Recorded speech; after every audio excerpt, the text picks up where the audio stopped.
हाँ जी, नमस्कार। स्वागत आप सभी का दिशा ई राइज ऑनलाइन प्लेटफॉर्म पर।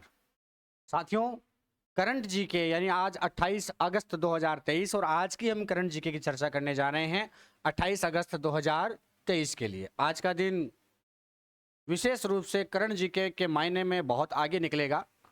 आपके सामने पहला प्रश्न प्रस्तुत है। पहले हम प्रश्नों की बात कर लेते हैं, फिर आगे हम कुछ अच्छी चर्चाएं और करेंगे कि भाई जो पहला प्रश्न है वो है, क्या है करंट जीके का कि कौन सा जिला ऐसा है निर्वाचन आयोग के द्वारा जो आंकड़े जारी किए गए हैं उन आंकड़ों के अनुसार किस जिले में सर्वाधिक मतदाता है, यानी सबसे ज्यादा मतदाताओं वाला जिला आपको बताना है।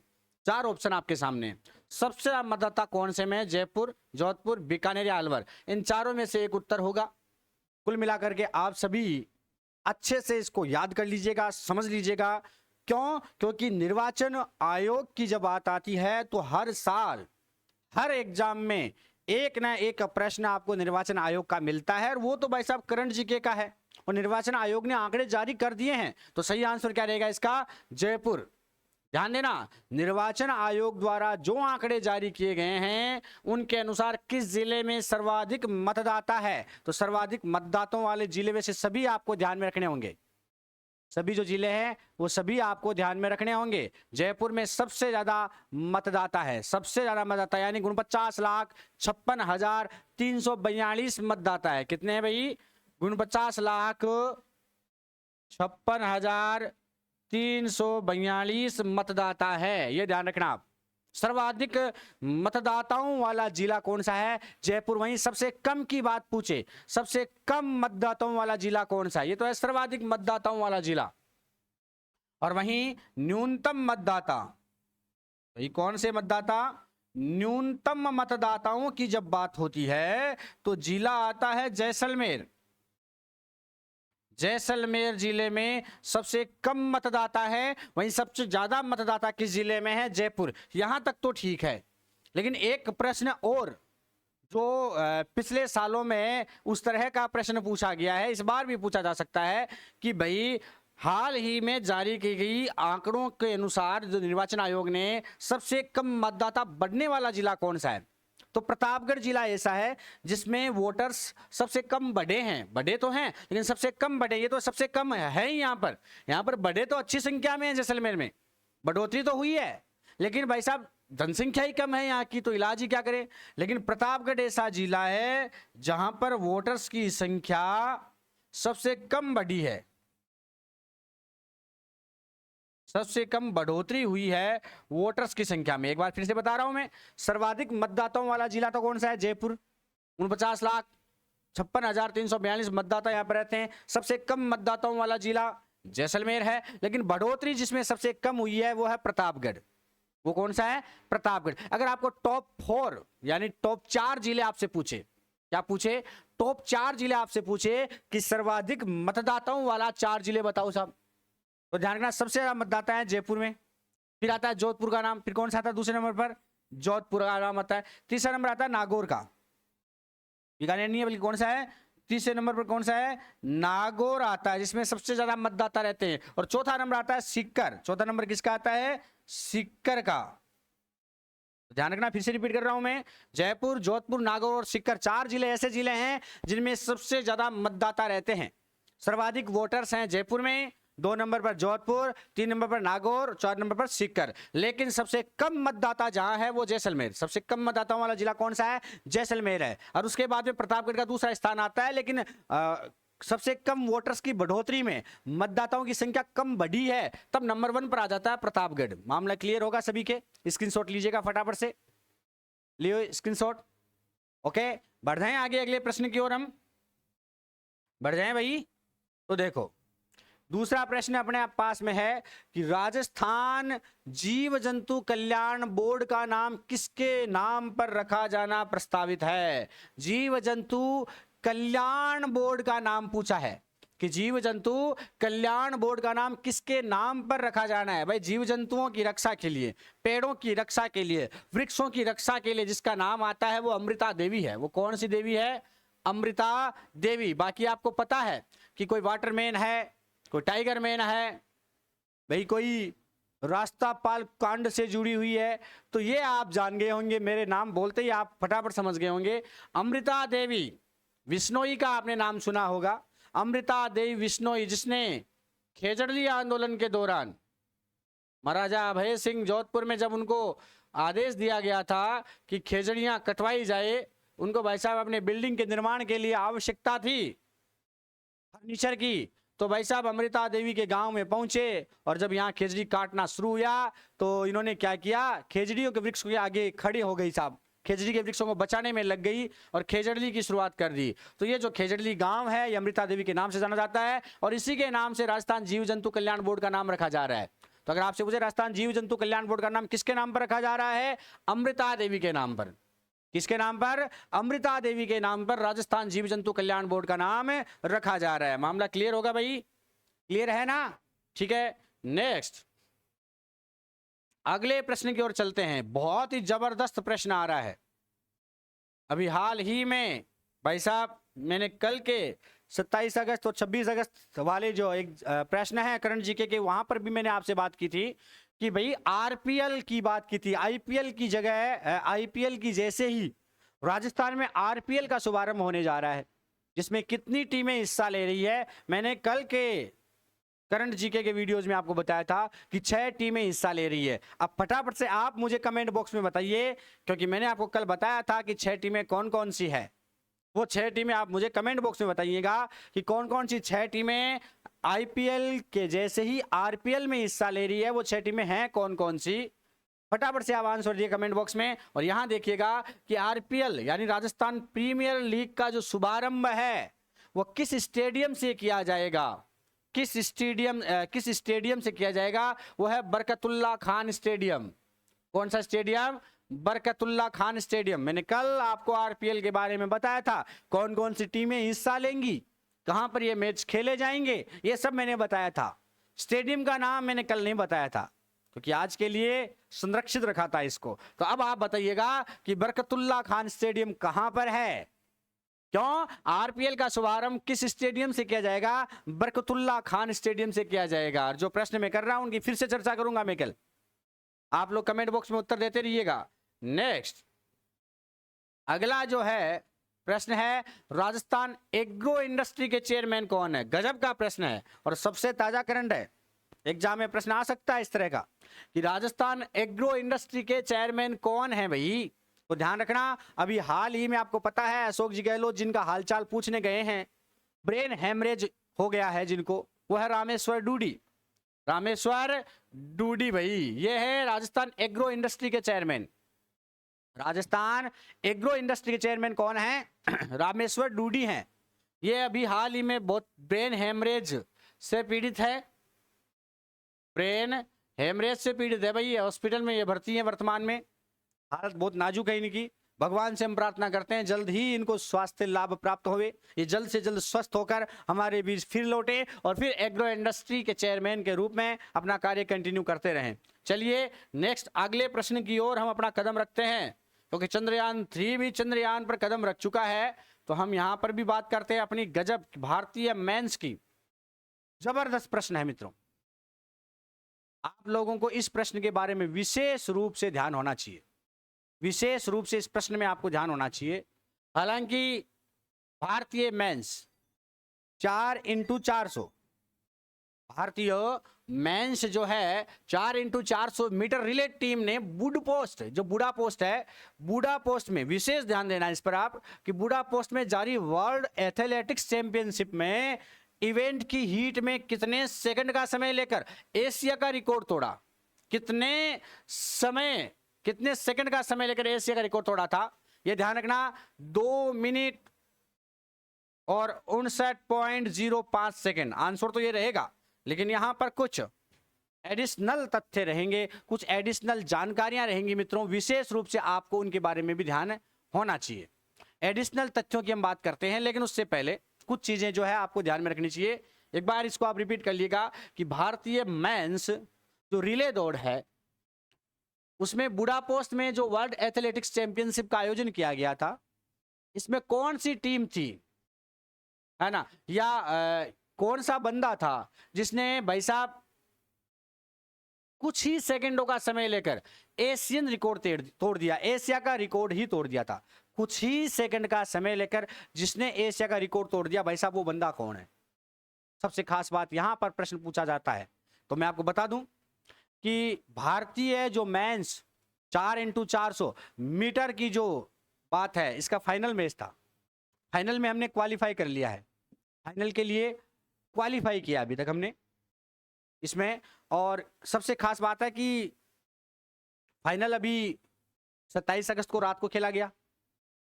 इसके बारे में मुझे जानकारी आपको देनी होगी। तो फाइनल मैच रात को खेला जा चुका है और आज हम इसकी चर्चा कर ही रहे हैं। टीम ने भाई एशिया के साथ साथ, एशिया का रिकॉर्ड तो तोड़ा ही तोड़ा है, लेकिन नेशनल रिकॉर्ड भी तोड़ा है।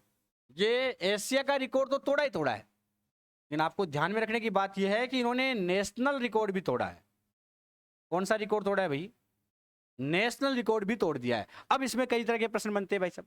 2020 अगर आपको ओलंपिक याद हो और उसमें आपको अगर नाम याद हो मोहम्मद अनस का, आपको नाम याद हो निर्मल टॉम का, मोहम्मद अनस नाम सुना होगा आपने भाई। यहां पर काफी अच्छे अच्छे प्रश्न बनते हैं।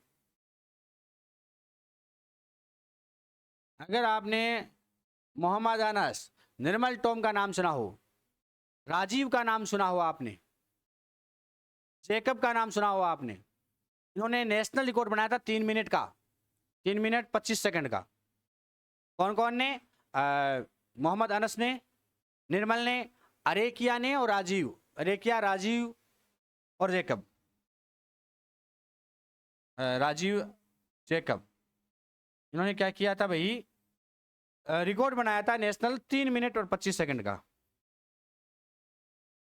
इस रिकॉर्ड को तोड़ते हुए भाई साहब, ये जो अभी वर्ल्ड एथलेटिक्स चैंपियनशिप खेली जा रही है, वर्ल्ड एथलेटिक्स चैंपियनशिप जो खेली जा रही है बुडापेस्ट में, मैं इसी की बात कर रहा हूं।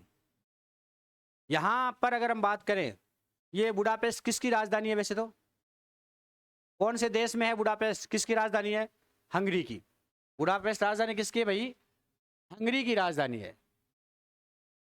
किसकी राजधानी है? हंगरी की राजधानी है। क्लियर है ना सभी को? हंगरी की ये राजधानी है भाई साहब। 2 मिनट 59 सेकंड .05, 2 मिनट 59.05 सेकंड की बात है। ये जो रिकॉर्ड रहा है, ये रिकॉर्ड अपने आप में भाई साहब एशिया का रिकॉर्ड को तोड़ता ही तोड़ता है, साथ में नेशनल रिकॉर्ड भी तोड़ता है। नेशनल जो एशियन रिकॉर्ड पहले था वो था 2 मिनट 59 सेकंड और 51 का था, है ना, जो भाई साहब जापान ने बनाया था। पिछला रिकॉर्ड एशिया का जो था वो किसने बनाया था? जापान ने बनाया था। और इसको तोड़ता अब भारतीय मेंस ने तोड़ा है। इसको किसने तोड़ा है? भारतीय मेंस ने तोड़ा है साहब। ये 4x400 की रिले है भाई साहब। तो आपको ये ध्यान में रखना होगा कि पिछली बार औरंगाबाद में जो एशिया रिकॉर्ड बनाया था जापान ने, उसको हमने तोड़ दिया 2 मिनट 59.05 सेकंड का। पहले रिकॉर्ड कितना था?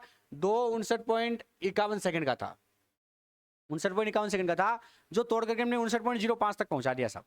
तो आपको कुल मिलाकर यह प्रश्न बहुत अच्छे से क्लियर होगा कि भारतीय men's 4x400 metre relay team ने बुडापेस्ट में, जो हंगरी की राजधानी है बुडापेस्ट, उसमें वर्ल्ड एथलेटिक्स चैंपियनशिप का आयोजन किया गया। अगर आपसे कभी ये प्रश्न भी पूछ ले कि वर्ल्ड एथलेटिक्स चैंपियनशिप का आयोजन कहाँ किया गया? बुडापेस्ट में किया गया। और इसमें एशियन रिकॉर्ड तोड़ा, तो एशिया में पहले किसका रिकॉर्ड था ऐसा? तो जापान का रिकॉर्ड था, जिसको तोड़ करके भारतीय मेंस ने 2 मिनट 59.05 सेकंड में पूरा कर लिया। तो 2 मिनट 59.05 का एशियन रिकॉर्ड है, साथ में नेशनल रिकॉर्ड भी है। तो मामला क्लियर है सभी के सामने। अगले प्रश्न की ओर हम बढ़ते हैं, आगे की ओर।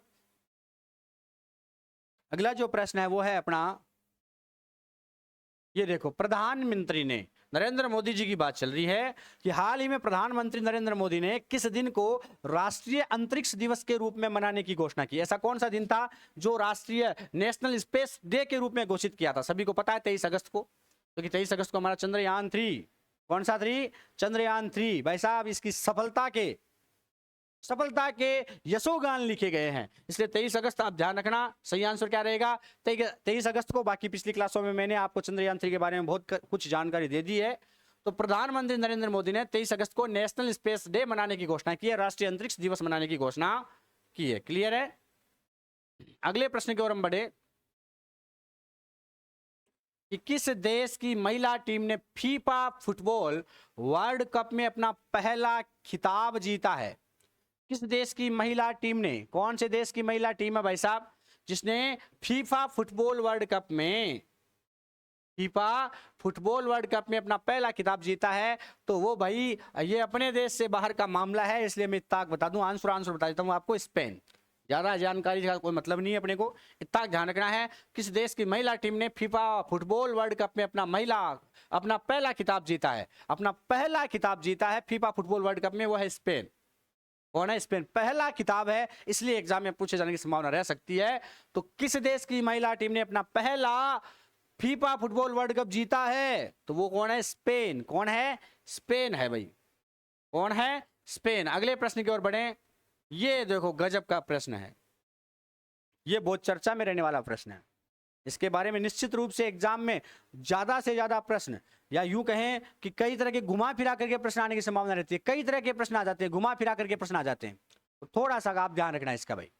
तो मैं बताऊं आपको, हाल ही में किस देश ने मुहाजिर 10 ड्रोन का उद्घाटन किया? मुहाजिर 10 ड्रोन का उद्घाटन किया।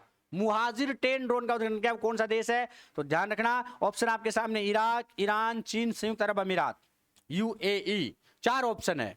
आंसर क्या रहेगा सही? ईरान। क्या रहेगा भाई सही आंसर? क्या रहेगा? ईरान।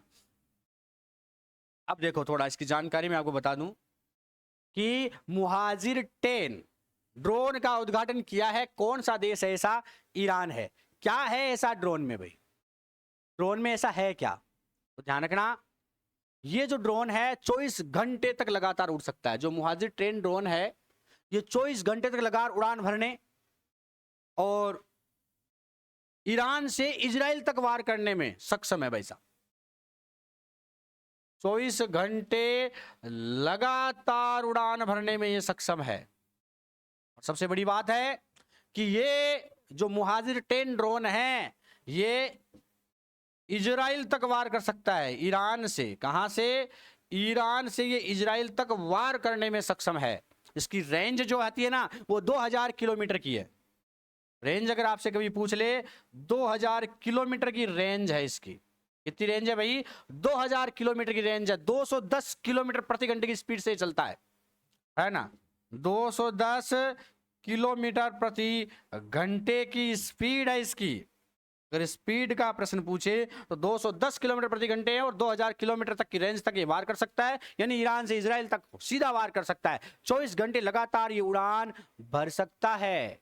सबसे बड़ी बात तो यही आपको ध्यान में रखने की रहेगी भाई, सबसे बड़ी बात रहेगी ये आपको ध्यान में रखने की। समझ रहे हो बात को? और सबसे खास बात है, 300 किलो का जो वॉर हेड है ये ले जा सकता है, खुफिया जानकारी जुटा सकता है। 300 किलो तक का वॉर हेड ले जा सकता है ये। 300 केजी तक का वॉर हेड जो है ये ले जाने में सक्षम है, और साथ में ही खुफिया जानकारी जुटाने में भी ये सक्षम है साहब। आपने अमेरिका के MQ-9 ड्रोन का नाम सुना होगा।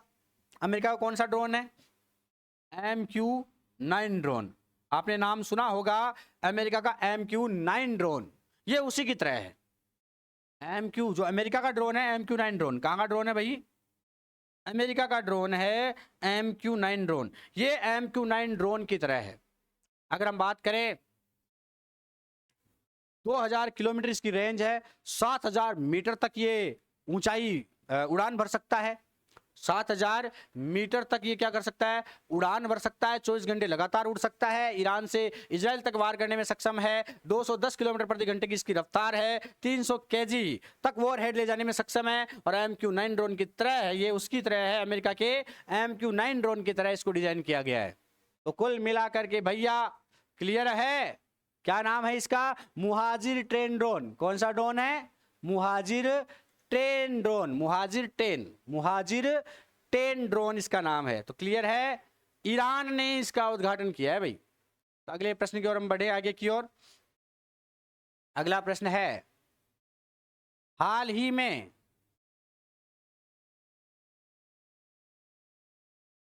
वाईकॉम 18 के डिजिटल बिजनेस के नए CEO कौन नियुक्त किए गए हैं? वाईकॉम 18 के डिजिटल बिजनेस के नए सीईओ कौन नियुक्त किए गए हैं? ये पहले ज्योति नाम आपने सुना होगा, पहले कौन थी इसकी? ज्योति थी, ज्योति प्रभाकर नाम था। आपने नाम सुना होगा भाई, इसका नाम निश्चित रूप से आपने सुना है, ज्योति प्रभाकर। क्या नाम था? ज्योति प्रभाकर, पहले ये रही थी इसकी, अभी हाल में चेंज कर दिया और सौरभ शुक्ला जो है इसको बनाया गया है। सौरभ शुक्ला इसका सही आंसर रहेगा। नेक्स्ट आगे हम बढ़ जाते हैं अगले प्रश्न की ओर। सॉरी, नेक्स्ट प्रश्न है, हाल ही में गोवा के राज्यपाल पीएस श्रीधरन पिल्लई ने किस पुस्तक का विमोचन किया? गजब का प्रश्न है मित्रों, गजब का प्रश्न है कि गोवा के राज्यपाल कौन है। एक बात तो ये ध्यान में रखनी है, श्रीधरन पिल्लई। गोवा के राज्यपाल कौन है? श्रीधरन पिल्लई। तो श्रीधरन पिल्लई ने कौन सी पुस्तक का विमोचन किया है, ये आपको सबसे खास बात ध्यान में रखनी है। श्रीधरन पिल्लई ने कौन सी पुस्तक का विमोचन किया है? तो गोवा के जो राज्यपाल है पीएस श्रीधरन पिल्लई, इन्होंने 3 पुस्तकों का विमोचन किया था। कितनी पुस्तकों का विमोचन किया था?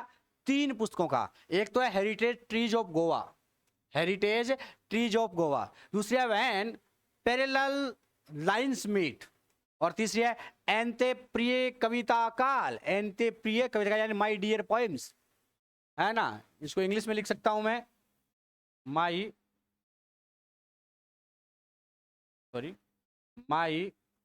Dear poems.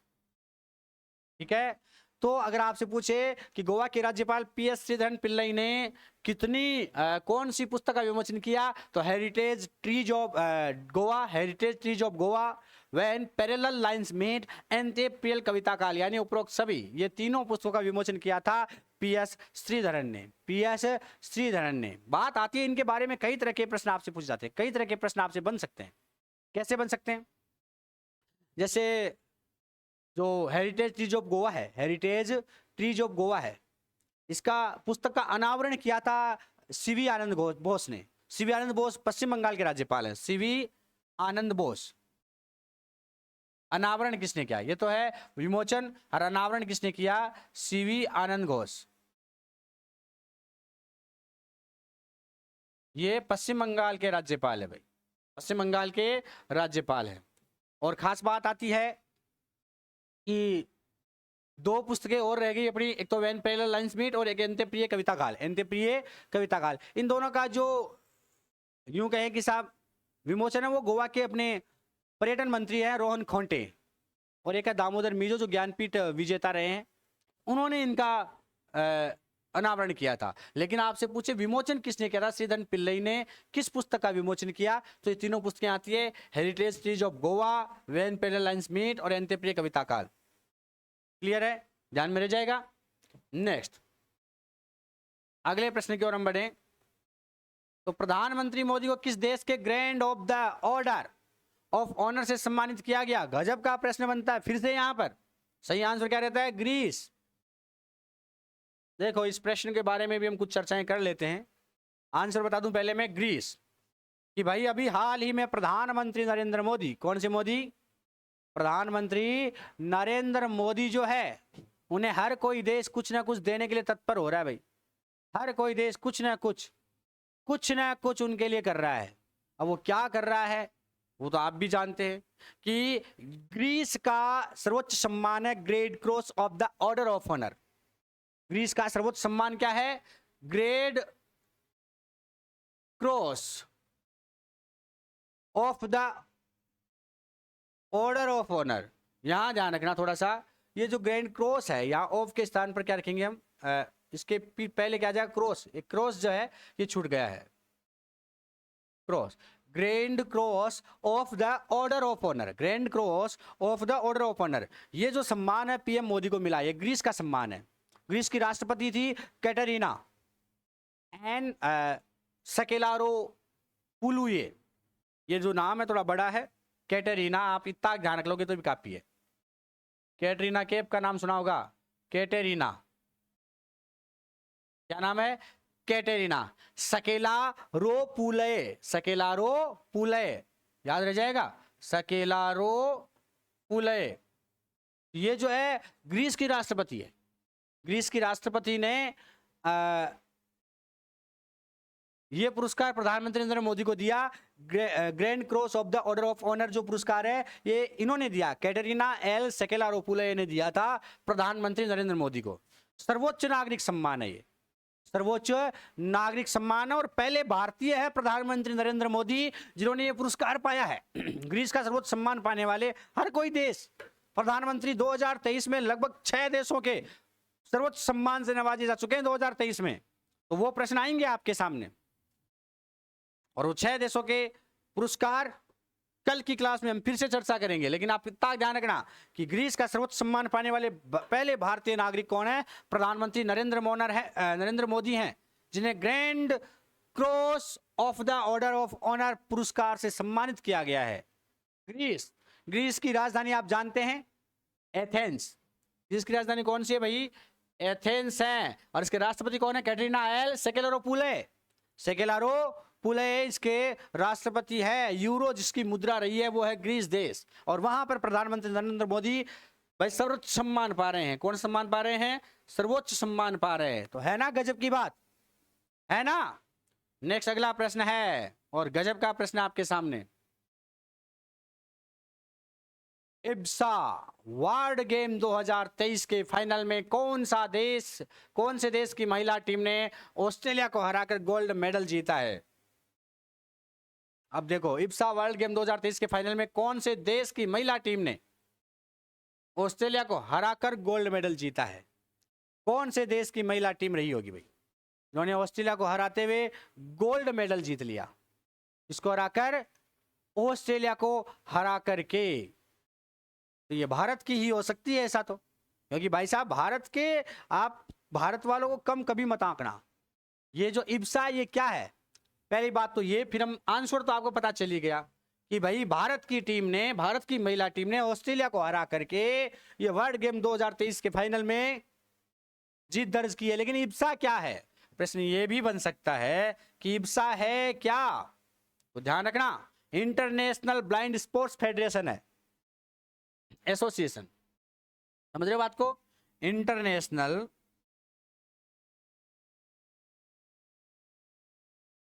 Blind sports association, sports association, international blind sports association है इब्सा। और भाई साहब वर्ल्ड गेम 2023 के फाइनल में भारत ने 9 विकेट से हराया था ऑस्ट्रेलिया को। कितने विकेट से? 9 विकेट से ऑस्ट्रेलिया को हराया था भारत ने, और गोल्ड मेडल अपने नाम कर लिया साहब। हालांकि अगर हम बात करें तो ध्यान रखना, मेंस का भारत और पाकिस्तान के बीच हुआ था, ये तो है वुमेन्स का, यानी महिला तो हुआ था भारत और ऑस्ट्रेलिया के बीच में, जिसमें भारत जीता। और मेंस का जो फाइनल खेला गया इब्सा का गेम, उसमें भारत और पाकिस्तान के बीच ये मैच खेला गया था, लेकिन किन्हीं कारणों से भारत को हार का सामना करना पड़ा था, जो हमारे लिए तकलीफ दे रहेगा। लेकिन आप ये जरूर ध्यान रखना आप कि महिला, क्योंकि भारत की महिलाएं किसी से कम नहीं है भाई, वो देश में सर्वोच्च है और सर्वोच्च रही थी। गार्गी का नाम आपने सुना होगा, वशिष्ठ का नाम आपने सुना होगा। तो कुल मिलाकर सर्वोच्च थी, सर्वोच्च है और सर्वोच्च रहेंगी। भारत जो है उसने ऑस्ट्रेलिया को हरा दिया महिलाओं के गेम्स में। और ये गजब का प्रश्न आपके सामने फिर आया है कि अमेरिका के सैनिक किस देश के साथ युद्ध अभ्यास के दौरान दुर्घटना का शिकार हो गए? अमेरिकी सैनिक हाल ही में जोरदार युद्धाभ्यास चल रहा था, और करते करते ही भाई साहब समस्याएं पैदा हो गई, और युद्धाभ्यास में बीच में ही रोकना पड़ा, क्योंकि अमेरिका के एक लगभग 150 सैनिक इसमें हिस्सा ले रहे थे इस युद्धाभ्यास में। ऑस्ट्रेलिया की डिफेंस फोर्स है वो इसके सामने थी, और वहीं हेलीकॉप्टर क्रैश हो गया था, जिसमें इस बड़े हादसे की वजह से इस युद्धाभ्यास को रोक दिया गया। तो आंसर तो आपको पता चल ही गया कि अमेरिका के सैनिक किस देश के साथ युद्धाभ्यास के दौरान दुर्घटना का शिकार हो गए थे? ऑस्ट्रेलिया में, हेलीकॉप्टर क्रैश होने की वजह से। ऑस्ट्रेलिया के साथ इनका युद्धाभ्यास चल रहा था अमेरिका का, लेकिन हेलीकॉप्टर के क्रैश होने की वजह से लगभग 150 अमेरिकी सैनिकों में से कई अमेरिकी सैनिक जो है वो दुर्घटनाग्रस्त हो गए साहब। इसलिए थोड़ा आप ध्यान रखना। ये अगर हम बात करें इसकी, ये काफ़ी समय से जुलाई के महीने से चल रहा था, तब से ये चल रहा था। तो इस युद्धाभ्यास को रोक दिया गया है। तो ऑस्ट्रेलिया के साथ ये युद्धाभ्यास चल रहा था और दुर्घटनाग्रस्त होने की वजह से ये बीच में रोका गया है। ठीक है, ये अपने आज की करंट जीके के प्रश्न थे मित्रों। क्लियर होंगे सभी को बहुत अच्छे से, और आशा करता हूं कि आप करंट जीके का पूरा आनंद ले रहे हैं, पूरे मजे ले रहे हैं। निश्चित रूप से मैं आशा कर सकता हूं।